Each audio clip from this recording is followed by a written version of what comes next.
You're treating a business like a charity. That's a daily living for you and your family. Are they giving you grace? The bill companies, no. They want their money. So my question to you is, why don't you think like that whenever you're doing business? Let's think about your children. Your children are going to come back home. There's going to be no gas. I don't know if your heater does gas. I don't know if you're frustrated. Your emotions are coming out because you need to take control of what you want to do, Yes, period. ma'am. And your heart, I understand you like to help others. Believe me, I understand that. I do too. But there's a time and place where we do that in order for us to fulfill what that need is for us, right? Yes, ma'am. Example, okay, you like to help, you like to serve, go and volunteer. That is helping people. You started with us in June. You had about $6,000 in your savings account. The reason we are here is not because the way you managed your money. The reason we are here is because you need to sit down with yourself and you need to think. What do I really want to do with a business? Business is not to help people for free, because that's my thing. You're not treating it as a hobby unless you feel like that. But so far from what I'm understanding, you are putting yourself out there. You are making efforts to bring in clients, but you're treating a business like a charity. If that's what you want to do, it's okay. But there's nothing wrong with that, because there's people that go in business and they'll give 80% of their profits to charity. They live off 20% because, they have other things. And that's okay, because there's no right and wrong. We need to look at it. Yeah, there's no right or wrong. I don't really, I was trying to understand the context here. So I believe what we were watching is, I guess this woman is talking to her financial advisor. And this might be she might be on some type of program. They got all these programs for, single mothers and everything. Because I saw in the comments that she said that this person is free. So it's like a free financial advisor. And I guess, of course, what does a financial advisor want to understand? The first thing is going to be, of course, your expenses, but also how are you bringing in money? Especially depending on if you're not necessarily where you want to be, but you still have a lot of free time. Because then they're going to be wondering, okay, well, what are we doing with our extra free time? Of course, the most conventional route will be to work more jobs if you're not able to necessarily, save and build up your net worth for what you're trying to build it up for. But I guess she basically told the woman, and I believe what they mentioned, that she's a single mother.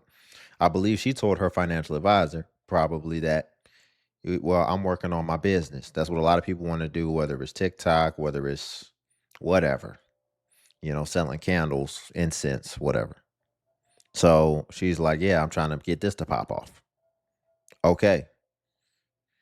I don't know if a financial advisor should help you with your business strategy, but she was giving some pretty good advice, because it sounds like when she really starts to, this is the thing. When you got people with businesses, quote, quote, but then you start asking follow-up questions. And then you start to realize, either one, man, you don't got a business. Not how you think it is. You're just trying to say it so that we give you the social credit and make you feel good about it, which is ultimately vanity, which also is a business. But also, I mean, it's just, you're not operating it like a business. Okay, even if you get a few sales, a few clients every here and there, it's still not like you're trying to really scale this thing the way that it's supposed to be, because the thought process with a business is that a business can be so much more exponential than a job. But if you're spending a lot of time doing X, whereas you could be spending more time doing Y, and you could easily and clearly see how it would translate into more money, then that's an opportunity cost. And X would be being, okay, you got a little side business and you do $100 every once in a while in revenue, but you're spending all your time, you're spending an extra 30 hours a month, 40 hours a month trying to pursue this business when you could just spend that extra 30, 40 hours and had got a second job and you could have pretty much doubled your income. So that's probably what the financial advisor is trying to understand. What are you trying to do? Because if you're not going to take it serious, then ma'am, just get a second job. But a lot of people don't want to do that because that would actually be the real work. But they don't correlate the fact that the real work, it would take even more work than that to get your business off the ground. So what she's probably identifying is that you're not even doing the real work in your business. So you're doing a lot of these things probably for vanity and not really to actually have it become something tangible. So you're delusional, right? It's a lot of people living in delusion. Y'all, before we get into the next clip, if you could like the video, I greatly appreciate it. Only takes a second and it actually helps out more than you know. And also, if you can hype the video as well. And then also, I just launched the Clips channel. And so I will post the Clips channel and I will pin it in the comment with the link to the Clips channel. I'd appreciate it if you guys could go over there and subscribe. I post 3 times a day on there and we're trying to get it to 4,000 watch hours before February 1st. I literally woke up this morning so broke that it low-key feels like I'm about to die soon because I don't know what else to do. Like, I look at my bank account, I ain't got shit in there. Like, at least like my last days, like, I don't know.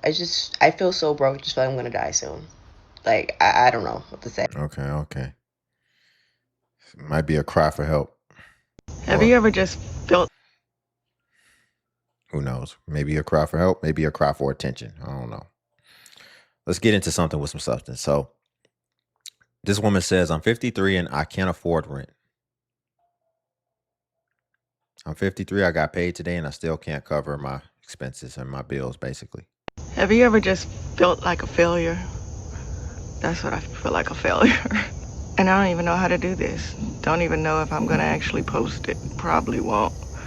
But I'm 53 years old and I got paid today, but I don't even have enough money to pay my rent. I know I said last month about how they took money out my check. What I want to say is that money has been taken out my check basically every month. Because when I have to be home with my son, I have to be home with my son. Money's gonna be taken out next month. I just don't know what to do. But if you want to help, my Cash App is $Erica with a K, Dabney. Any little bit will help. That's probably why I won't post it. Because I'm not a person to ask. I don't ask anybody. I didn't even ask boyfriends. The only person I think I've ever really asked for money is my mom. I'm just lost. Have you ever just felt like... I mean, y'all know we talk about beggars and stuff like that all the time and people coming on here begging for money. But that doesn't mean I don't understand that there are some situations where people never thought that they would like end up in a situation and maybe they'll just try it and see what happens. I mean, that's really how it started.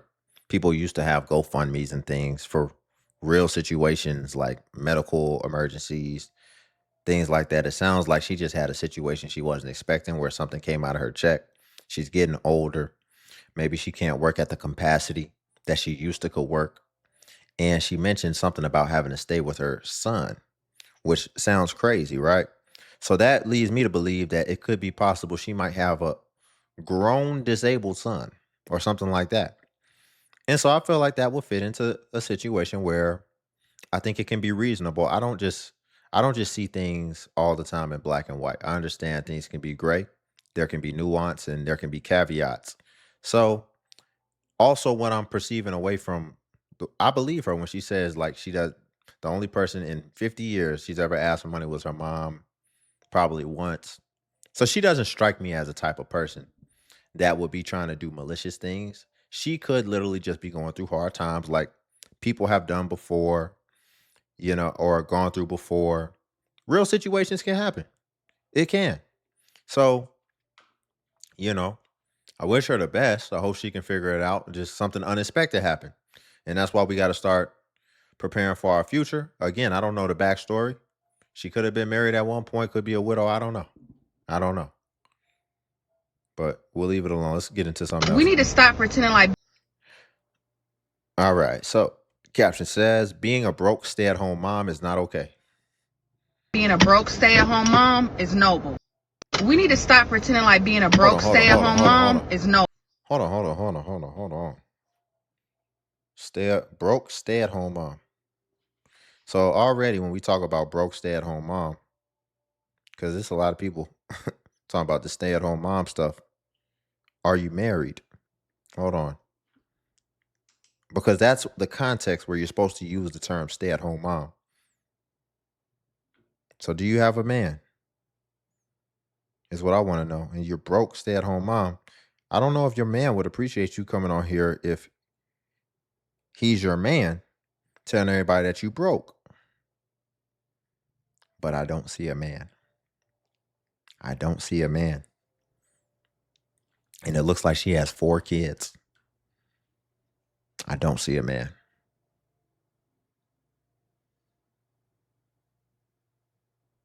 Again, things could happen, but I've been seeing a growing sentiment of people talking about they stay-at-home moms, and they stay-at-home moms by living off the government and living off child support and things like that. And that's not how that's supposed to go. That's not how that works. And I mean, 4 small kids is crazy. What made you think you was ready for that if you're not in a relationship? And if you have a man, if you're a widowed or whatever, then that's on that man, because he should have had some life insurance or something. But I don't know, man. I don't know. This feels like this could just be a choice.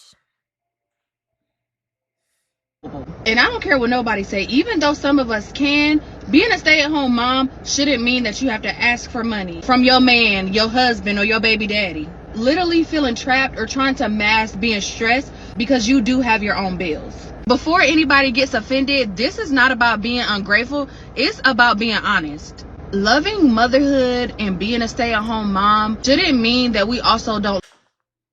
Okay, I already see what type of person this is. I already see.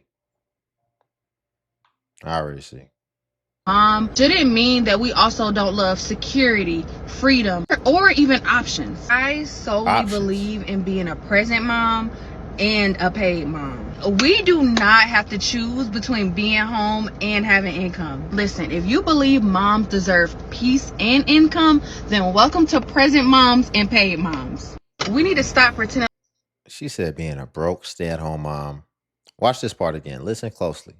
This is not about being ungrateful. It's about being honest. Loving motherhood and being a stay-at-home mom shouldn't mean that we also don't love security, freedom, or even options. I solely believe in your baby daddy. Literally, here we go. Mom shouldn't mean that you have to ask for money from your man, your husband, or your baby daddy. Literally, you're a mom, and if we just take the man and your husband, right, and you shouldn't have to ask for money, that means you're not broke.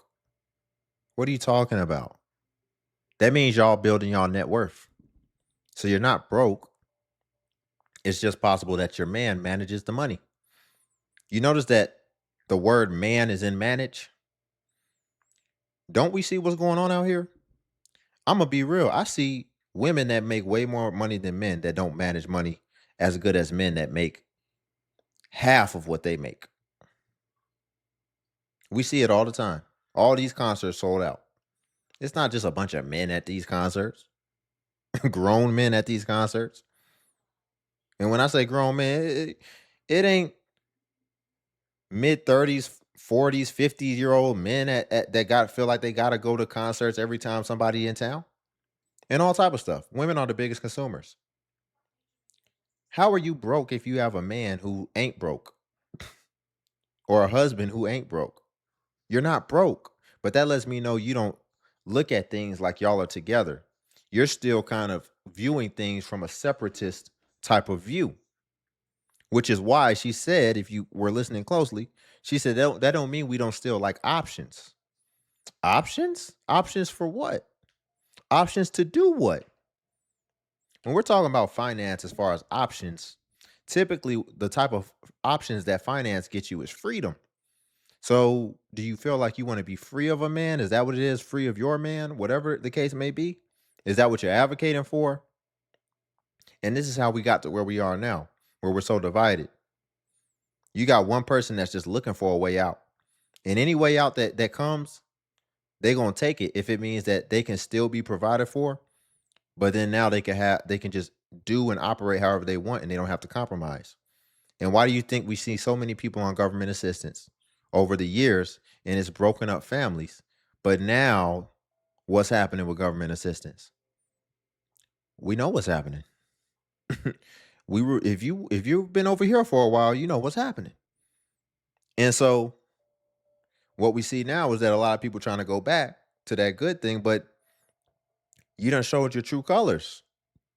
You done showed your true colors. You left your family. And what we see a lot of times and what is really shown is that we're not even it's so transactional, just dating in general now. It's like, especially in my opinion, when we're talking about the view of a man. A man in today's day and age, it's just money. Even in families, the man, like your opinion isn't even wanted to be heard, especially in the black community. Just when we need you, we'll call you. But if you say anything that goes against how we moving and what direction we're talking about, then you can be quiet, ninja. But when we need you, you need to step up. Even if the reason that we need you is because of something that you were trying to be preventative about to begin with, and we didn't want to hear it. And now exactly what you predicted and were trying to warn us about has happened. And now we expect you to be the cleanup man. But yet we don't tell us that you told us so. Don't come in here trying to say, okay, now this is how next time you better. No, we don't want to hear none of that. Just fix it and then be quiet again. And this is what we see constantly.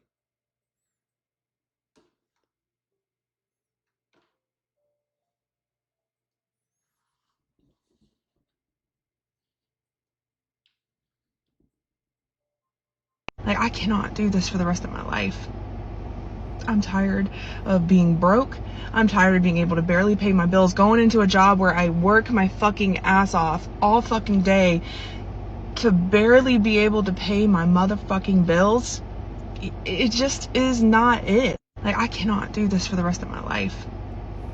I'm tired of being broke. I'm tired of being able to barely pay my bills, going into a job where I work my I didn't realize so many women were struggling financially and solid. The comments on my last video broke my heart because so many women said that they feel like they cannot ask anyone for help. So many women said they're carrying everybody and everything alone. They're paying their bills, trying to keep it together, and nobody knows that they're struggling. And I felt that. Sis, if that's you, you are not alone. But we have to stop normalizing survival mode. Follow me for real conversations about healing, financial freedom, and I'm just to the point where I'm over it. Like, I do the right thing and do the right thing, and I go to work. Oh my goodness, man. Man, get up, start doing some jumping jacks or something. You got to get your vibration up. You gotta raise up the energy. And then that music is not helping. She reminds me, have y'all ever seen that show, The Oblongs?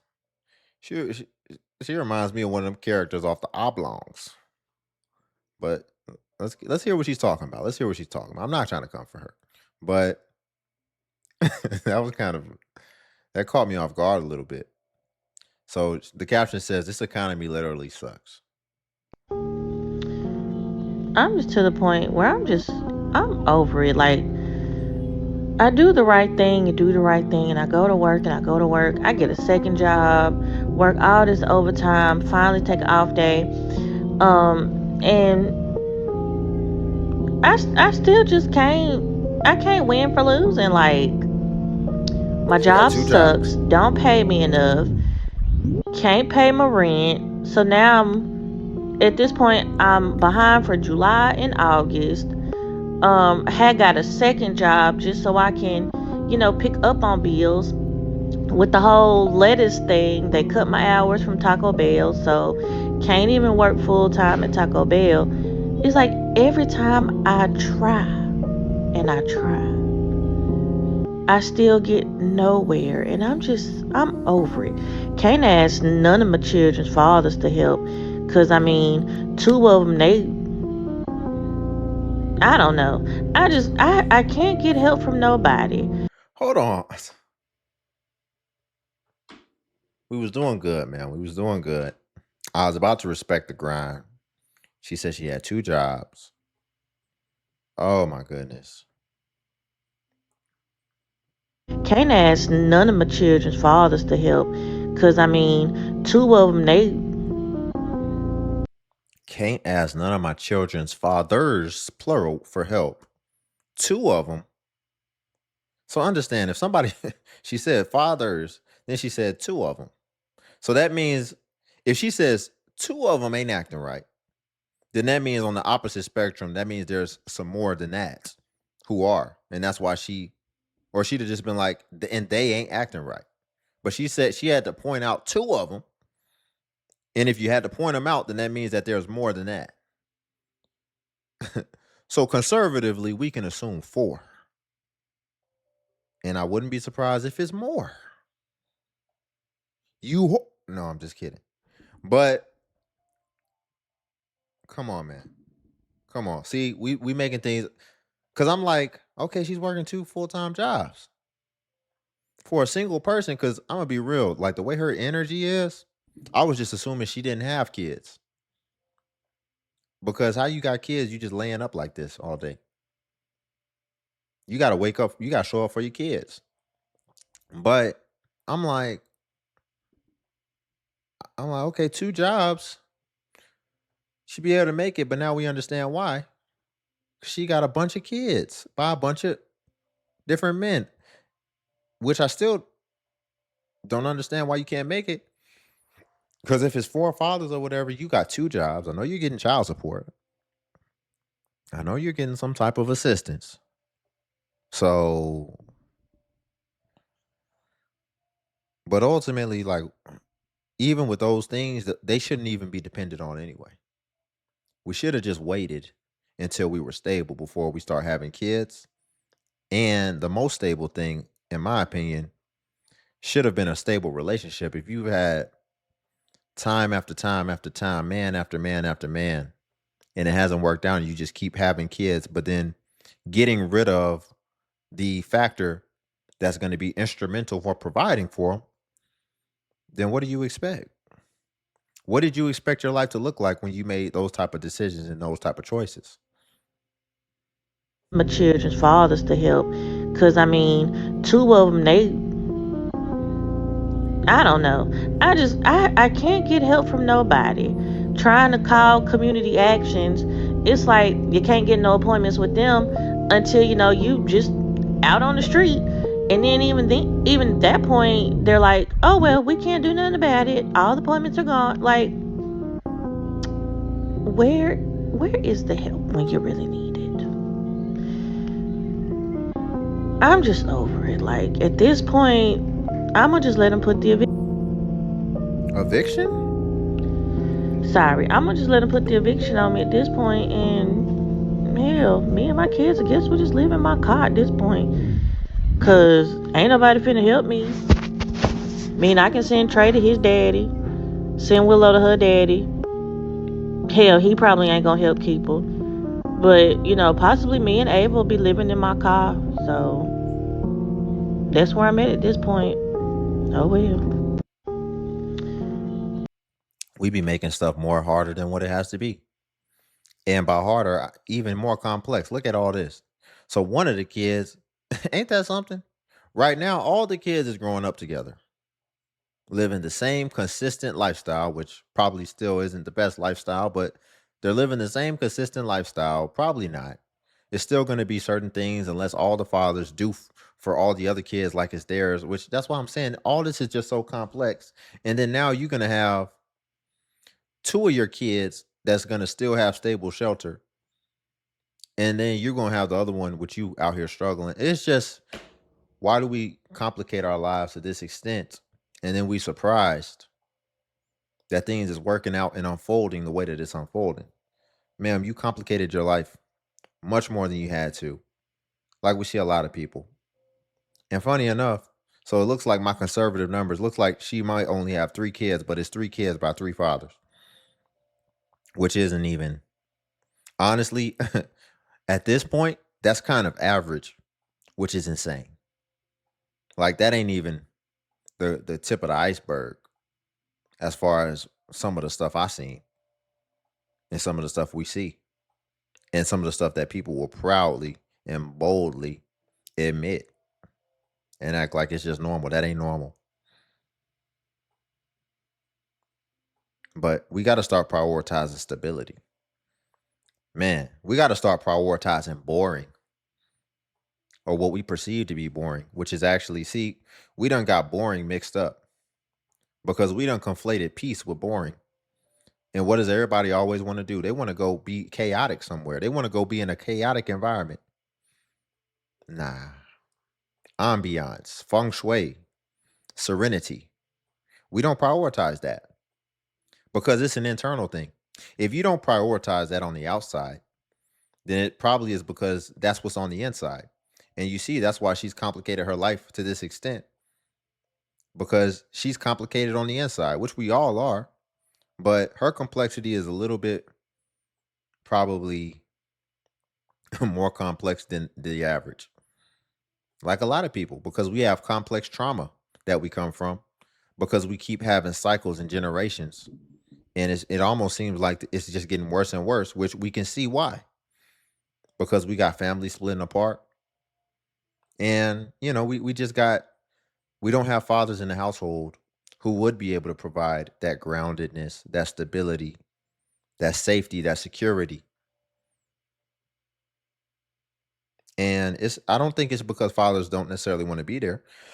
There's a lot of cases of that, but there's also a lot of cases of people boldly coming on here saying that they want to be single with kids and that they don't want a man. And even if they want a man, it's still not gonna. No, I don't want you. I don't want a man that's gonna be a man. No, you gotta operate how I want you to operate. If you're not, because also we're not willing to compromise. We're not willing to compromise, and ultimately we're not willing to harmonize. You have to harmonize the same way you go to work, and maybe somebody tells you something you don't want to hear, or barks an order at you that they expect you to do and not question. What makes you think that you don't gotta harmonize yourself like that in a manner within your house when you're dealing with another person? But there's a disconnect there. There's a dissonance there. And that's why then we end up here. There's a disconnect there. And so now we end up here. And then once it fully flushes out, then that's when we start to get the regret. And then that's when we start to realize, man, I did this. I added a lot of self-inflicted wounds to myself. And I kind of sabotaged my own life. But then another thing is we don't want to have to address it, or we don't want to hear it addressed, because then we try to sweep it under the rug and we don't want to talk about it. And if someone does talk about it, then you want to come at the person that's talking about it, which is ultimately the truth. And the truth hurts. It hurts. But you got to accept that pain. You got to take it in. You got to reflect on it. And then you got to implement it. And you got to use it. So we'll leave it there. Now, if you could like the video, I greatly appreciate it. Only takes a second, and it actually helps out more than you know. And also, if you could hype the video. Hype is a new feature that YouTube offers where it helps smaller content creators like myself. And basically, when you hype, it actually pushes us to the extent that it pushes the larger content creators. So you just press the hype button and it shows the points. And since I am a smaller creator, a smaller channel, we actually get more points per hype. And hype was designed for smaller channels, so that's why. But if you come across a video and you don't see the hype button, then it's probably been over 7 days. And hype usually vanishes after 7 days. So it's usually best practice, if you want to hype, to just go ahead and hype while the iron is hot on a newer video. And then also, if you want to become a member of the channel as well, the join button's on the video. And what becoming a member of the DXU family will come with is you would get badges next to your comments where it would show people that you are a member whenever you leave a comment, as well as you would get early access to content and also exclusive content that's not available for everyone else on YouTube. And then also, I did, again, like I mentioned at the beginning, launch the Clips channel. It'll be linked in the pinned comment. Again, I'd appreciate it if you all can go over there and subscribe. Trying to get it to 4,000 watch hours before February 1st because of the new YouTube rules going in effect in February. So if you can go over there and subscribe, I post 3 videos a day. Greatly appreciate it. But until then, I'll see you in the next video.